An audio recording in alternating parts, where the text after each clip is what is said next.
नमस्कार, माझे नाव श्रेयस उत्तम. आज मी तुम्हाला एक सुंदर गोष्टी सांगणार आहे. ते तुम्ही शांतपणे ऐकावे. माझे नाव गोष्टीचं नाव आहे यशाची थोडी उदत. एका राज्यात एक राज्य होते. त्या राज्याचे नाव होते यशोदानगरी. त्या राज्याचा राजा होता बादशाह मोहब्बत. आणि हा खूपच बलवान असे.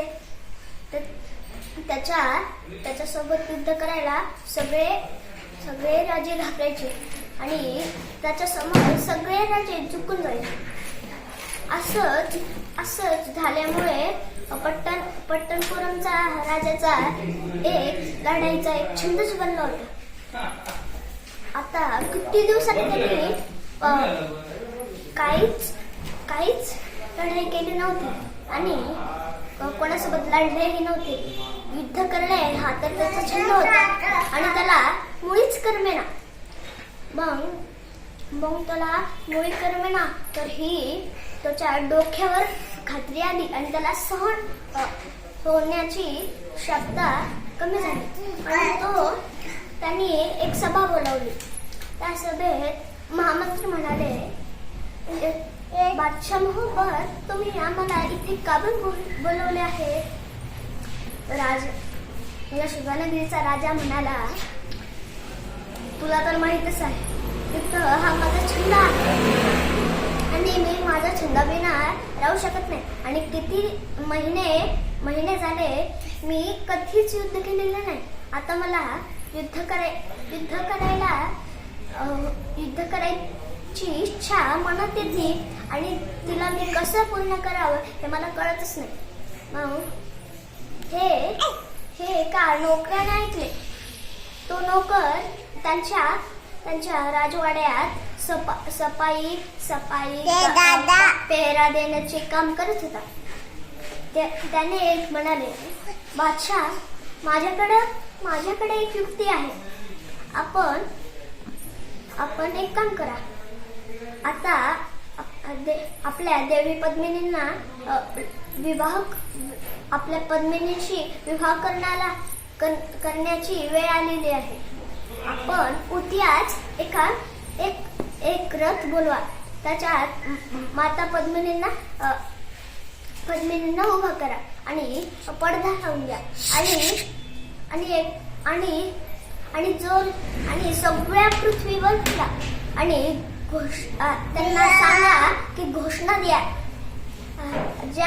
जे माता पद्मिनी सोबत विवाह करण्याशी उत्सुक आहे त्यांनी करावे. पण त्याच्या बदले एक शर्त आहे. तुम्हाला बादशाह मोहब्बत सोबत युद्ध करावं लागेल. आता सगळे पृथ्वी ते घुमून आले पण कोणीच बादशाह मोहब्बतच्या नावाने आले नाही. मग आता एक राज्य राहिले होते, पट्टणपुरमच्या राजाने त्यांना पहिलेच पाहिले होते. म्हणून त्यांनी दरवाजे खिडक्या सगळे बंद केले होते आणि शांतपणे आतमध्ये गादीवर बसलेले होते. तर आता तिथे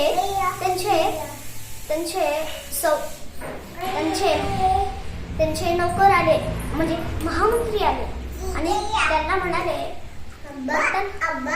गुजरा महाराज, आपण इथे घाबरून का बसलेलो आहात?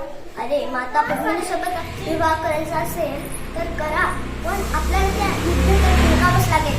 आपण जर बादशाह मोहब्बतला हरवले तर आपलं नाव इतिहासात येईल आणि आपल्या नावाचे गोडे गायला जाईल आणि आपण सगळ्या शहरात मोठाच इतिहास घडवून दाखवू आणि आपले मोठे पुत्रे असेल. मग हे ऐकून पट्टणपुरमच्या राजामध्ये गर्व घुसला आणि त्यांनी खिडक्या दरवाजे सगळे हे केले आणि युद्धाला हो सांगितले. आणि पट्टणपुरमच्या राजाने आता लढाईची तयारी केली. आता युद्धाचं नाव ऐकून इथे यशोदा नगरीचा राजा खूपच आनंदित त्याच्या डोक्यात हाच प्रश्न होता की अखेर युद्ध जिंकणार कोण. तर त्याच्या मनात एक विचार आला, आपण जर आपल्या राज्याच्या बाजूच्या राज्यात गेलो, तिथे एक साधू राहतो, तो आपल्याला अवश्य भविष्यवाणी सांगेल आणि जो जिंकणार आहे तो तर मीच आहे, पण मला खात्री नाही. तेव्हा परत एकदा मी त्याला विचारून येतो.